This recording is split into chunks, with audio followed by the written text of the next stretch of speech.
ফেসবুকে trending photo তৈরি করার জন্য এইরকম 2টা ফটো তৈরি করার জন্য আমরা যা করতে পারি সেটা দেখাবো আপনাদের। ডিরেক্ট হচ্ছে ফোন অপশনে চলে গেলাম।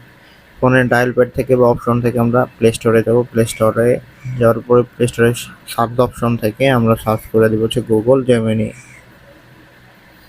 এখানে গুগল জেমিনি ওপেন করে নেব। ইনস্টল করার পরে ওটা আমাদের এরকম একটা ইন্টারফেস দেখাবে। এখান থেকে আমরা প্রথমে মূলত হচ্ছে এখানে ছবি লেখা আছে, কলা দেখা যাচ্ছে, এটার উপর ক্লিক করে দিব এবং এরপরে প্লাস অপশনে চাপ দিয়ে গ্যালারি থেকে একটা ছবি সিলেক্ট করে দেব। ছবিটা সিলেক্ট করার পরে এখানে আমি একটা ফন্ট লিখতে হবে, যেটা আমি আপনাদেরকে কমেন্ট বক্সে দিয়ে দিব। আমি চেষ্টা করার পরে দেখেন এইরকম 2-3 বার দেওয়ার পরে সে আমাকে একটা রেজাল্ট দেখাবে। এটা আপনি নিচে দিকে গেলে দেখতে পারবেন।